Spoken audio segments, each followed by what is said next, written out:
अध्याय 1 इतिहास। भारत का इतिहास। उत्तर में हिमालय से लेकर दक्षिण में समुद्र तक फैला ये उपमहाद्वीप भारतवर्ष के नाम से ज्ञात है, जिसे महाकाव्य तथा पुराणों में भारतवर्ष अर्थात भारत का देश कहा जाता है तथा यहाँ के निवासियों को भारतीय अर्थात भारत की संतान कहा गया है। यूनानियों ने भारत को इंडिया तथा मध्यकालीन मुस्लिम इतिहासकारों ने हिंद अथवा हिंदुस्तान के नाम से संबोधित किया है। भारतीय इतिहास को अध्ययन की सुविधा के लिए 3 भागों में बांटा गया है: प्राचीन भारत, मध्यकालीन भारत एवं आधुनिक भारत। प्राचीन भारत। 1. प्राचीन भारतीय इतिहास के स्रोत। प्राचीन भारतीय इतिहास के विषय में जानकारी मुख्यतः 4 स्रोतों से प्राप्त होती है: 1. धर्म ग्रंथ, 2 ऐतिहासिक ग्रंथ, 3 विदेशियों का विवरण, 4 पुरातत्व संबंधी साक्ष्य।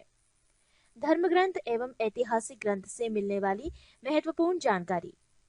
भारत का सर्वप्राचीन धर्म ग्रंथ वेद है, जिसके संकलनकर्ता महर्षि कृष्ण द्वैपायन वेद व्यास को माना जाता है। वेद 4 हैं: ऋग्वेद, यजुर्वेद, सामवेद एवं अथर्ववेद। ऋग्वेद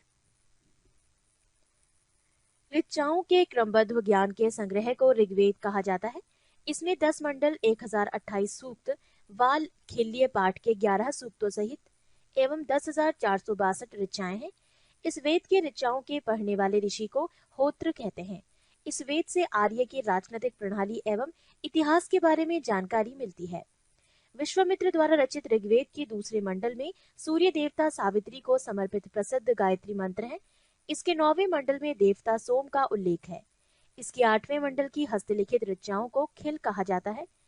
चातुर्वर्णीय समाज की कल्पना का आदि स्रोत ऋग्वेद के 10वें मंडल में वर्णित पुरुष सूक्त है, जिसके अनुसार 4 वर्ण ब्राह्मण, क्षत्रिय, वैश्य तथा शूद्र आदि पुरुष ब्रह्मा के क्रमशः मुख, भुजाओं, जंघाओं और चरणों से उत्पन्न हुए। नोट: धर्मसूत्र 4 प्रमुख जातियों की स्थितियों, व्यवसायों, दायित्वों, कर्तव्यों तथा विशेष अधिकारों में स्पष्ट विभेद करता है। वामन अवतार के 3 पगों के आख्यान का प्राचीनतम स्रोत ऋग्वेद है। ऋग्वेद में इंद्र के लिए 250 तथा अग्नि के लिए 200 ऋचाओं की रचना की गई है। नोट: प्राचीन इतिहास के साधन के रूप में वैदिक साहित्य में ऋग्वेद के बाद शतपथ ब्राह्मण का स्थान है। यजुर्वेद सस्वर पाठ के लिए मंत्रों तथा बलि के समय अनुपालन के लिए नियमों का संकलन यजुर्वेद कहलाता है। इसके पाठककर्ता को अर्धवयु कहते हैं। ये एक ऐसा वेद है जो गद्य एवं पद्य दोनों में है। सामवेद ये गाई जा सकने वाली ऋचाओं का संकलन है। इसके पाठ्यकर्ता को उद्रात्र कहते हैं। इसे भारतीय संगीत का जनक कहा जाता है। पृष्ठ 2 अर्थवेद। अर्थवा ऋषि द्वारा रचित इस वेद में रोग निवारण, तंत्र मंत्र, जादू टोना, शाप वशीकरण, आशीर्वाद, स्तुति, प्रायश्चित, औषधि, अनुसंधान, विवाह, प्रेम, राजकर्म, मातृभूमि, महात्म्य आदि विविध विषयों से संबद्ध मंत्र तथा सामान्य मनुष्यों के विचारों, विश्वासों, अंधविश्वासों इत्यादि का वर्णन है। इसमें सभा एवं समिति को प्रजापति की 2 पुत्रियां कहा गया है। नोट: सबसे प्राचीन वेद ऋग्वेद एवं सबसे बाद का वेद अर्थवेद है। वेदों को भली भांति समझने के लिए 6 वेदांगों की रचना हुई है। ये है शिक्षा, ज्योतिष, कल्प, व्याकरण, निरुक्त तथा छंद। भारतीय ऐतिहासिक कथाओं का सबसे अच्छा क्रमबद्ध विवरण पुराणों में मिलता है। इसके रचयिता लोमहर्ष अथवा इनके पुत्र उग्रश्रवा माने जाते हैं। इनकी संख्या 18 है, जिनमें से केवल 5 मत्स्य, वायु, विष्णु, ब्राह्मण एवं भागवत में ही राजाओं की वंशावली पाई जाती है। पुराण और संबंधित वंश: विष्णु पुराण, मौर्य वंश, मत्स्य पुराण, आंध्र सातवाहन, वायु पुराण, गुप्त वंश। नोट: पुराणों में मत्स्य पुराण सबसे प्राचीन एवं प्रामाणिक है। अधिकतर पुराण सरल संस्कृत श्लोक में लिखे गए हैं। स्त्रियां तथा शूद्र जिन्हें वेद पढ़ने की अनुमति नहीं थी, वो भी पुराण सुन सकते थे। पुराणों का पाठ पुजारी मंदिरों में किया करते थे। स्मृति ग्रंथों में सबसे प्राचीन एवं प्रामाणिक मनुस्मृति मानी जाती है। ये शुंग काल का मानक ग्रंथ है। नारद स्मृति गुप्त युग के विषय में जानकारी प्रदान करता है। जातक के बुद्ध की पूर्व जन्म की कहानी वर्णित है। हीनयान का प्रमुख ग्रंथ कथा वस्तु है, जिसमें महात्मा बुद्ध का जीवन चरित अनेक कथानकों के साथ वर्णित है। जैन साहित्य को आगम कहा जाता है। जैन धर्म का प्रारंभिक इतिहास कल्पसूत्र से ज्ञात होता है। जैन ग्रंथ भगवती सूत्र में महावीर के जीवन कृत्यों तथा अन्य समकालिकों के साथ उनके संबंधों का विवरण मिलता है। अर्थशास्त्र के लेखक चाणक्य, कौटिल्य या विष्णुगुप्त हैं। ये 15 अधिकरणों एवं 180 प्रकरणों में विभाजित हैं। इससे मौर्यकालीन इतिहास की जानकारी प्राप्त होती है। संस्कृत साहित्य में ऐतिहासिक घटनाओं को क्रमबद्ध लिखने का सर्वप्रथम प्रयास कलहड़ के द्वारा किया गया। कलहड़ द्वारा रचित पुस्तक राजतरंगिणी है, जिसका संबंध कश्मीर के इतिहास से है। अरबों की सिंध विजय का वृतांत चचनामा लेखक अली अहमद में सुरक्षित है। अष्टाध्यायी संस्कृत भाषा व्याकरण की प्रथम पुस्तक के लेखक पाणिनि है। इससे मौर्य के पहले का इतिहास तथा मौर्य युगीन राजनीतिक अवस्था की जानकारी प्राप्त होती है। कात्यायन की गार्गी संहिता एवं ज्योतिष ग्रंथ है, फिर भी इसमें भारत पर होने वाले यवन आक्रमण का उल्लेख मिलता है। पतंजलि पुष्यमित्र शुंग के पुरोहित थे। इनके महाभाष्य से शुंगों के इतिहास से इतिहास का पता चलता है। विदेशी यात्रियों से मिलने वाली प्रमुख जानकारी। ए. यूनानी रोमन लेखक। 1. टेसियस। ये ईरान का राजवैद्य था। भारत के संबंध में इसका विवरण आश्चर्यजनक कहानियों से परिपूर्ण होने के कारण अविश्वसनीय है। 2. हेरोडोटस। इतिहास का पिता कहा जाता है। इसने अपनी पुस्तक हिस्टोरिका में 5वीं शताब्दी पूर्व ईसा पूर्व के भारत फारस के संबंध का वर्णन किया है, परंतु इसका विवरण भी अनुश्रुतियों एवं अफवाहों पर आधारित है। पृष्ठ 3। सिकंदर के साथ आने वाले लेखकों में निरियाकस, आने सिक्रेटस तथा आस्टोबुलस के विवरण अधिक प्रामाणिक एवं विश्वसनीय हैं। 4. मेगास्थनीज। ये सेल्यूकस निकेटर का राजदूत था, जो चंद्रगुप्त मौर्य के राज दरबार में आया था। इसने अपनी पुस्तक इंडिका में मौर्य युगीन समाज एवं संस्कृति के विषय में लिखा है। 5. डाइमेकस। ये सीरियन नरेश आंतियोकस का राजदूत था, जो बिंदुसार के राज दरबार में आया था। इसका विवरण भी मौर्य युग से संबंधित है। 6. डायोनीसियस। ये मिस्र नरेश टॉलेमी फिलेडेल्फस का राजदूत था, जो अशोक के राज दरबार में आया था। 7. टॉलेमी। इसने दूसरी शताब्दी में भारत का भूगोल नामक पुस्तक लिखी। 7. प्लिनी। इसने प्रथम शताब्दी में नेचुरल हिस्ट्री नामक पुस्तक लिखी। इसमें भारतीय पशुओं, पेड़ पौधों, खनिज पदार्थों आदि के बारे में विवरण मिलता है। 9. पेरिप्लस ऑफ द इरिथ्रियन सी। इस पुस्तक के लेखक के बारे में जानकारी नहीं है। ये लेखक करीब 80 ईस्वी में हिंद महासागर की यात्रा पर आया था। इसने उस समय के भारत के बंदरगाहों तथा व्यापारिक वस्तुओं के बारे में जानकारी दी है। बी. चीनी लेखक। 1. फाहियान। ये चीनी यात्री गुप्त नरेश चंद्रगुप्त द्वितीय के दरबार में आया था। इसने अपने विवरण में मध्य प्रदेश के समाज एवं संस्कृति के बारे में वर्णन किया है। इसने मध्य प्रदेश की जनता को सुखी एवं समृद्ध बताया है। 2. सनयुगन। ये 518 ईस्वी में भारत आया। इसने अपने 3 वर्षों की यात्रा में बौद्ध धर्म की प्राप्तियां एकत्रित की। 3. हुएनसांग।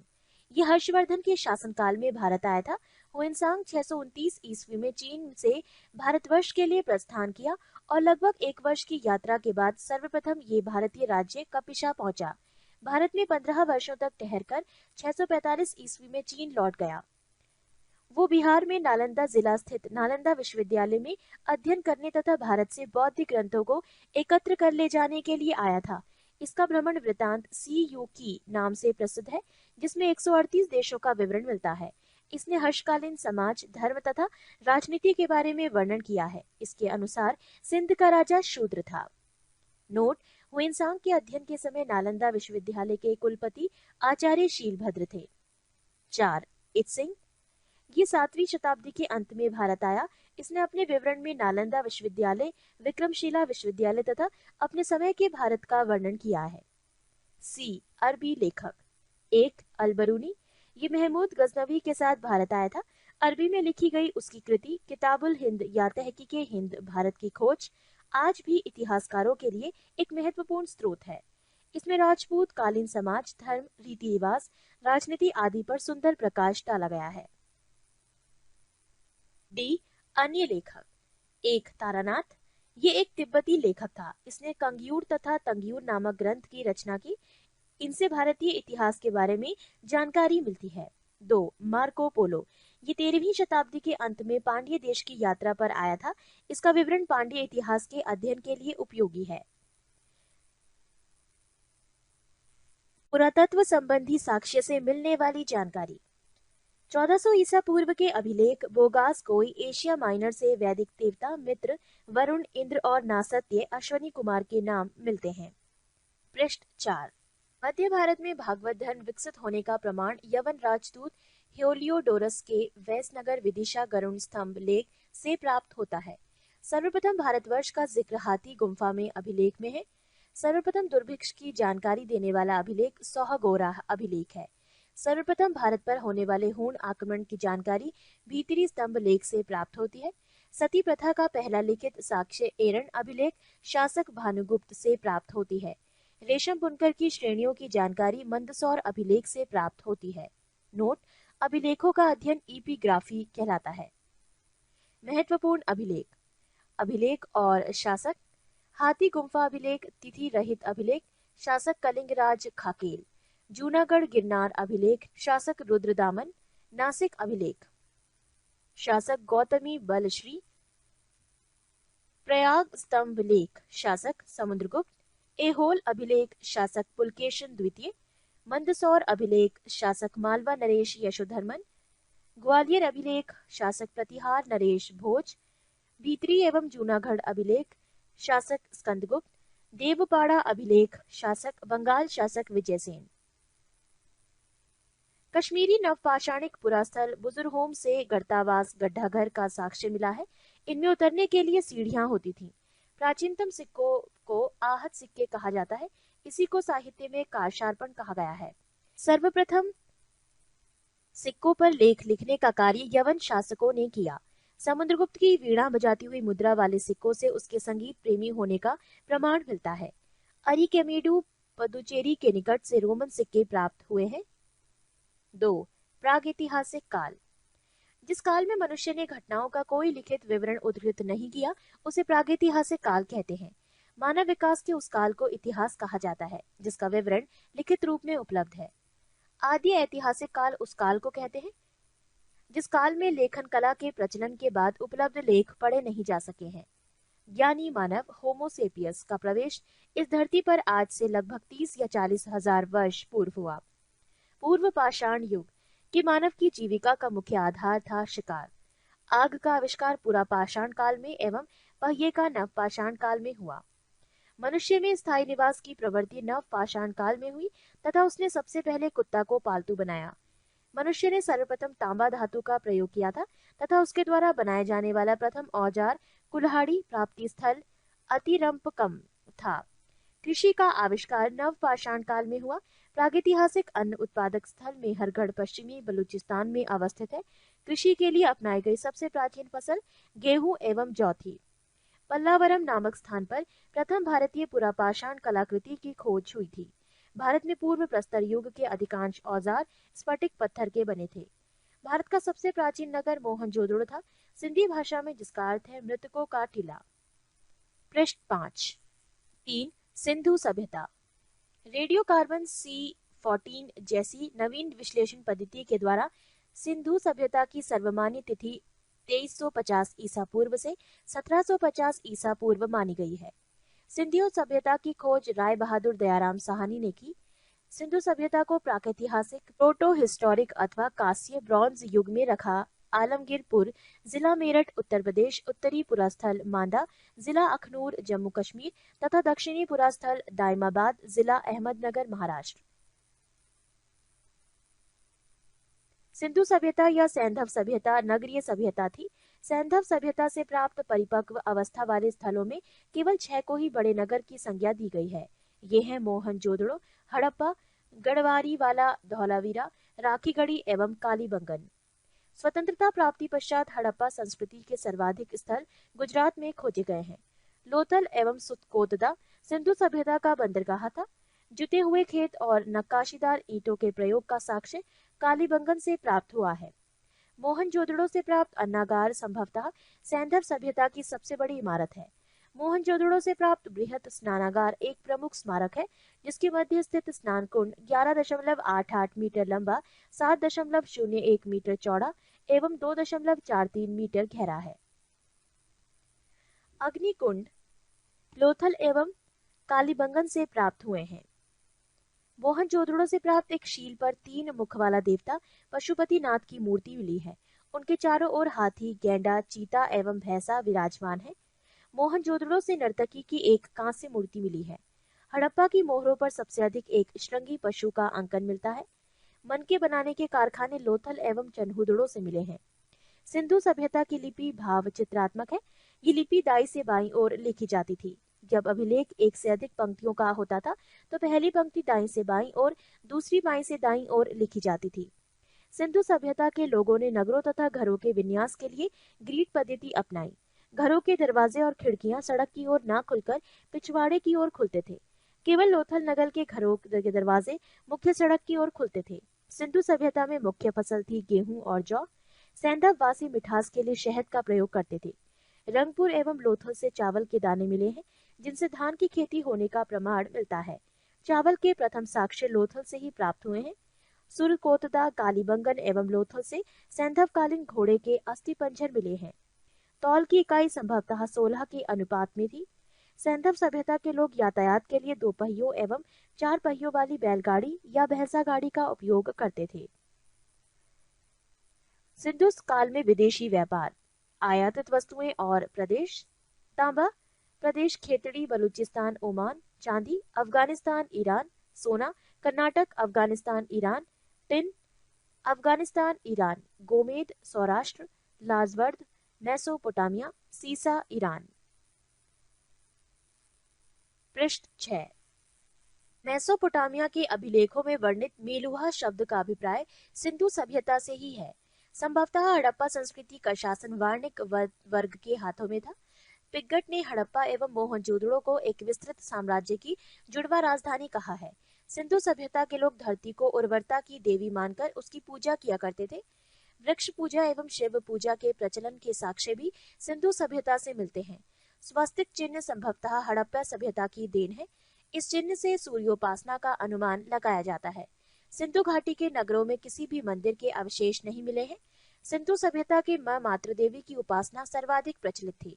पशुओं में कुबड़ वाला सांड इस सभ्यता के लोगों के लिए विशेष पूजनीय था। स्त्री मृण मूर्तियां, मिट्टी की मूर्तियां अधिक मिलने से ऐसा अनुमान लगाया जाता है कि सैंधव समाज मात्र सत्तात्मक था। सैंधववासी सूती एवं ऊनी वस्त्रों का प्रयोग करते थे। मनोरंजन के लिए सैंधववासी मछली पकड़ना, शिकार करना, पशु पक्षियों को आपस में लड़ाना, चौपड़ और पासा खेलना आदि साधनों का प्रयोग करते थे। सिंधु सभ्यता के लोग काले रंग से डिजाइन किए हुए लाल मिट्टी के बर्तन बनाते थे। सिंधु सभ्यता के लोग तलवार से परिचित नहीं थे। कालीबंगन के एकमात्र हड़प्पा कालीन स्थल था, जिसका निचला शहर सामान्य लोगों के रहने हेतु भी किले से घिरा हुआ था। पर्दा प्रथा एवं वैश्यावृत्ति सैंधव सभ्यता में प्रचलित थी। शवों को जलाने एवं गाड़ने यानी दोनों प्रथाएं प्रचलित थी। हड़प्पा में शवों को दफनाने जबकि मोहनजोदड़ो में जलाने की प्रथा विद्यमान थी। लोथल एवं कालीबंगा में युग्म समाधियां मिली हैं। सैंधव सभ्यता के विनाश का संभवतः सबसे प्रभावी कारण बाढ़ था। आग में पकी हुई मिट्टी को टेराकोटा कहा जाता है। सैंधव सभ्यता के प्रमुख स्थल, नदी, उत्खननकर्ता एवं वर्तमान स्थिति। 1. प्रमुख स्थल हड़प्पा, नदी रावी, उत्खननकर्ता दयाराम साहनी एवं माधो स्वरूप वत्स, वर्ष 1921। स्थिति पाकिस्तान का मोंटगोमरी जिला। 2. प्रमुख स्थल मोहनजोदड़ो, नदी सिंधु, उत्खननकर्ता राखाल दास बैनर्जी, वर्ष 1922। स्थिति पाकिस्तान के सिंध प्रांत का लरकाना जिला। 3. प्रमुख स्थल चन्हुदड़ो, नदी सिंधु, उत्खननकर्ता गोपाल मजूमदार, वर्ष 1931। स्थिति सिंध प्रांत पाकिस्तान। 4. प्रमुख स्थल कालीबंगन, नदी खग्गर, उत्खननकर्ता बीबी लाल एवं बी के थापर, वर्ष 1953। स्थिति राजस्थान का हनुमानगढ़ जिला। 5. कोट डीजी, नदी सिंधु, उत्खननकर्ता फजल अहमद, वर्ष 1953। स्थिति सिंध प्रांत का खैरपुर स्थान। 6. रंगपुर, नदी मादर, उत्खननकर्ता रंगनाथ राव, वर्ष 1953 से 54 स्थिति गुजरात का काठियावाड़ जिला। 7 प्रमुख स्थल रोपड़ नदी सतलज। उत्खननकर्ता यज्ञदत्त शर्मा। वर्ष 1953 से 56 स्थिति पंजाब का रोपड़ जिला। 8 प्रमुख स्थल लोथल नदी भोगवा। उत्खननकर्ता रंगनाथ राव। वर्ष 1955 से 1962 स्थिति गुजरात का अहमदाबाद जिला। 9 आलमगीरपुर नदी हिंडन। उत्खननकर्ता यज्ञदत्त शर्मा। वर्ष 1958 स्थिति उत्तर प्रदेश का मेरठ जिला। 10 सुंत कांगी डोर नदी दाशक। उत्खननकर्ता ऑरेंज स्टाइल जॉर्ज डेल्स। वर्ष 1927 एवं 1962 स्थिति पाकिस्तान के मकरान में समुद्र तट के किनारे। 11 बनमाली नदी रंगोई। उत्खननकर्ता रविंद्र सिंह बिष्ट। वर्ष 1974 स्थिति हरियाणा का हिसार जिला। 12 प्रमुख स्थल धौलावीरा नदी नील। उत्खननकर्ता रविंद्र सिंह बिष्ट। वर्ष 1990 से 91 स्थिति गुजरात के कच्छ जिला। ये थे सैंधव सभ्यता के प्रमुख स्थल नदी उत्खननकर्ता एवं वर्तमान स्थिति। पृष्ठ 7। 4 वैदिक सभ्यता। वैदिक काल का विभाजन दो भागों, एक ऋग्वैदिक काल 1500 से 1000 ईसा पूर्व और दो उत्तर वैदिक काल 1000 से 600 ईसा पूर्व में किया गया है। आर्य सर्वप्रथम पंजाब एवं अफगानिस्तान में बसे। मैक्स मूलर ने आर्यों का मूल निवास स्थान मध्य एशिया को माना है। आर्यों द्वारा निर्मित सभ्यता वैदिक सभ्यता कहलाई। आर्यों द्वारा विकसित सभ्यता ग्रामीण सभ्यता थी। आर्यों की भाषा संस्कृत थी। आर्यों के प्रशासनिक इकाई आरोही क्रम से इन 5 भागों में बटा था: कुल, ग्राम, विश, जन, राष्ट्र। ग्राम के मुखिया ग्रामीणी एवं विश का प्रधान विशपति कहलाते थे। जन के शासक को राजन कहा जाता था। राज्य अधिकारियों में पुरोहित एवं सेनानी प्रमुख थे। सूत, रथाकार तथा कमादी नामक अधिकारी रत्नी कहे जाते थे। इनकी संख्या राजा सहित करीब 12 हुआ करती थी। पुरब दुर्गपति एवं स्पष्ट जनता की गतिविधियों को देखने वाले गुप्तचर होते थे। वाजपति गोचर भूमि का अधिकारी होता था। उग्र अपराधियों को पकड़ने का कार्य करता था। सभा एवं समिति राजा को सलाह देने वाली संस्था थी। सभा श्रेष्ठ एवं संभ्रांत लोगों की संस्था थी, जबकि समिति सामान्य जनता का प्रतिनिधित्व करती थी। इसके अध्यक्ष को ईशान कहा जाता था। युद्ध में कबीले का नेतृत्व राजा करता था। युद्ध के लिए गविष्टि शब्द का प्रयोग किया गया है, जिसका अर्थ है गायों की खोज। 10 राग्य युद्ध का उल्लेख ऋग्वेद के 7वें मंडल में है। ये युद्ध परशणी रावी नदी के तट पर सुदास एवं 10 जनों के बीच लड़ा गया, जिसमें सुदास विजय हुआ। ऋग्वैदिक समाज 4 वर्णों में विभक्त था। ये वर्ण थे ब्राह्मण, क्षत्रिय, वैश्य और शूद्र। ये विभाजन व्यवसाय पर आधारित था। ऋग्वेद के 10वें मंडल के पुरुष सूक्त में चतुर्वर्णी का उल्लेख किया गया है।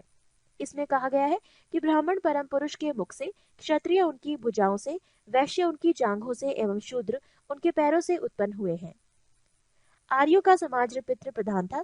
समाज की सबसे छोटी इकाई परिवार या कुल थी, जिसका मुखिया पिता होता था, जिसे कुलप कहा जाता था। स्त्रियां इस काल में अपने पति के साथ यज्ञ कार्य में भाग लेती थी। बाल विवाह एवं पर्दा प्रथा का प्रचलन नहीं था। विधवा अपने मृतक पति के छोटे भाई देवर से विवाह कर सकती थी। स्त्रियां शिक्षण ग्रहण करती थी। ऋग्वेद में लोपा मुद्रा, घोषा, सिक्ता, आपला एवं विश्वास जैसी विदुषी स्त्रियों का वर्णन है। उपनिषदों की कुल संख्या है 108, महापुराणों की संख्या है 18 और वेदांग की संख्या है 6। ये थी इनसे जुड़ी कुछ जानकारी। जीवन भर अविवाहित रहने वाली महिलाओं को अमाजु कहा जाता था। आर्यों की मुख्य पेय पदार्थ सोमरस था। ये वनस्पति से बनाया जाता था। आर्य मुख्यतः 3 प्रकार के वस्त्रों का उपयोग करते थे: 1 वास, 2 हदिवास और 3 ऊष्णीश। अंदर पहनने वाले कपड़े को नीवी कहा जाता था। आर्यों के मनोरंजन के मुख्य साधन थे संगीत, रथदौड़, घुड़दौड़ एवं ध्रुत कीर्णा। इनसे जुड़ी कुछ और जानकारी। दिशा उत्तर वैदिक शब्द और राजा का नाम। दिशा पूर्व उत्तर वैदिक शब्द प्राची, राजा का नाम सम्राट। दिशा पश्चिम उत्तर वैदिक शब्द प्रतीची, राजा का नाम स्वराष्ट्र। दिशा उत्तर उत्तर वैदिक शब्द उदीची, राजा का नाम विराट। दिशा मध्य दक्षिण उत्तर वैदिक शब्द कुछ नहीं, राजा का नाम राजा भोज। ये थी कुछ अन्य जानकारी। पृष्ठ 8। आर्यों का मुख्य व्यवसाय पशुपालन एवं कृषि था। गाय को अधन्य न मारे जाने योग्य पशु को श्रेणी में रखा गया था। गाय की हत्या करने वाले या उसे घायल करने वाले के लिए वेदों में मृत्युदंड अथवा देश से निकाले की व्यवस्था की गई है। प्रमुख दर्शन एवं उसके प्रवर्तक। दर्शन और प्रवर्तक।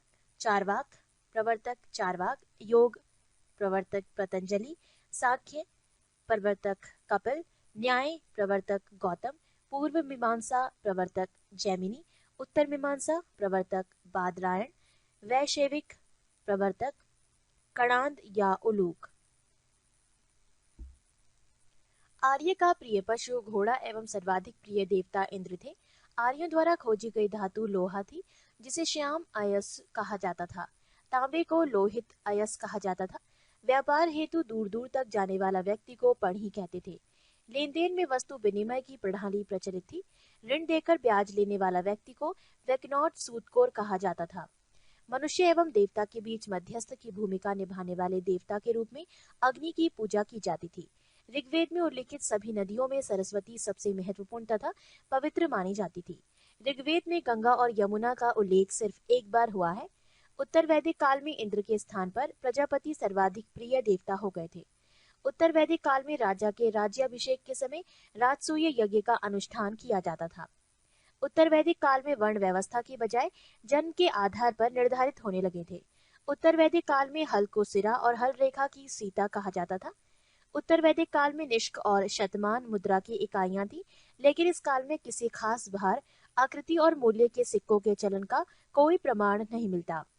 सांख्य दर्शन भारत के सभी दर्शनों में सबसे प्राचीन है। इसके अनुसार मूल तत्व 25 है, जिनमें प्रकृति पहला तत्व है। सत्यमेव जयते मुंडकोपनिषद से लिया गया है। इसी उपनिषद में यज्ञ की तुलना टूटी नाव से की गई है। गायत्री मंत्र सवित्र नामक देवता को संबोधित है, जिसका संबंध ऋग्वेद से है। उत्तर वैदिक काल में कौशाम्बी नगर में प्रथम बार पक्की ईंटों का प्रयोग किया गया है। महाकाव्य दो हैं, महाभारत एवं रामायण। महाभारत का पुराना नाम जय संहिता है। ये विश्व का सबसे बड़ा महाकाव्य है। गोत्र नामक संस्था का जन्म उत्तर वैदिक काल में हुआ। ऋग्वैदिक कालीन नदियां। प्राचीन नाम कृंभ, आधुनिक नाम कुर्रम। कुंभा, आधुनिक नाम काबुल। वितस्ता, आधुनिक नाम झेलम। आस्किनी, आधुनिक नाम चिनाब। परपशनी, आधुनिक नाम रावी। शतुद्री, आधुनिक नाम सतलज। विपाशा, आधुनिक नाम व्यास। सदानीरा, आधुनिक नाम गंडक। दृष्टद्रुति, आधुनिक नाम घग्गर। गोमती, आधुनिक नाम गोमल। सुवस्तु, आधुनिक नाम स्वात। ऋग्वैदिक कालीन देवता। देवता इंद्र, संबंध युद्ध का नेता एवं वर्षा का देवता। अग्नि, देवता एवं मनुष्य के बीच मध्यस्थ। वरुण, पृथ्वी एवं सूर्य के निर्माता। समुद्र का देवता, विश्व के नियामक एवं शासक। सत्य का प्रतीक, ऋतु परिवर्तन एवं दिन रात का कर्ता। द्यौ, आकाश का देवता, सबसे प्राचीन। सोम, वनस्पति देवता। उषा, प्रगति एवं उत्थान देवता। आश्विन, विपत्तियों को हरने वाला देवता। पूषण, पशुओं का देवता। विष्णु, विश्व के संरक्षक एवं पालनकर्ता। मरुत, आंधी तूफान का देवता। पृष्ठ 9। आज महाजन पदों का उदय। बुद्ध के जन्म के पूर्व 6ठी शताब्दी ईसा पूर्व में भारतवर्ष 16 जनपदों में बटा हुआ था। इसकी जानकारी हमें बौद्ध ग्रंथ अगुंतर निकाय से मिलती है। 1. महाजनपद अंग, राजधानी चंपा, क्षेत्र आधुनिक स्थान भागलपुर मुंगेर बिहार। 2. मगध, राजधानी गिरिब्रज राजगृह, क्षेत्र पटना गया बिहार। 3. काशी, राजधानी वाराणसी, क्षेत्र वाराणसी के आसपास उत्तर प्रदेश। 4. महाजनपद वत्स, राजधानी कौशाम्बी, क्षेत्र इलाहाबाद के आसपास उत्तर प्रदेश। 5. महाजनपद वज्जी, राजधानी वैशाली विदेह और मिथिला, क्षेत्र मुजफ्फरपुर एवं दरभंगा के आसपास का क्षेत्र। 6. महाजनपद कौसल, राजधानी श्रावस्ती, क्षेत्र फैजाबाद उत्तर प्रदेश। 7 महाजनपद अवंती, राजधानी उज्जैन या महिष्मती, क्षेत्र मालवा उत्तर प्रदेश। 8 महाजनपद मल, राजधानी कुशावती, क्षेत्र देवरिया उत्तर प्रदेश। 9 महाजनपद पंचाल, राजधानी आहिचत्र कांपिल्य, क्षेत्र बरेलू बदायूं फर्रुखाबाद उत्तर प्रदेश। 10 महाजनपद चेदी, राजधानी शक्तिमती, क्षेत्र बुंदेलखंड उत्तर प्रदेश। 11 महाजनपद कुरु, राजधानी इंद्रप्रस्थ, क्षेत्र आधुनिक दिल्ली मेरठ एवं हरियाणा के कुछ क्षेत्र। 12 महाजनपद मत्स्य, राजधानी विराटनगर, क्षेत्र जयपुर राजस्थान के आसपास के क्षेत्र। 13 महाजनपद कंबोज, राजधानी हाटक, क्षेत्र राजौरी एवं हजारा, क्षेत्र उत्तर प्रदेश। 14 अद्य महाजनपद शूरसेन, राजधानी मथुरा, क्षेत्र मथुरा उत्तर प्रदेश। 15 महाजनपद अशमक, राजधानी पोटली या पोतन, क्षेत्र गोदावरी नदी, क्षेत्र दक्षिण भारत का एकमात्र जनपद। 16 महाजनपद गांधार, राजधानी तक्षशिला, क्षेत्र रावलपिंडी एवं पेशावर, पाकिस्तान।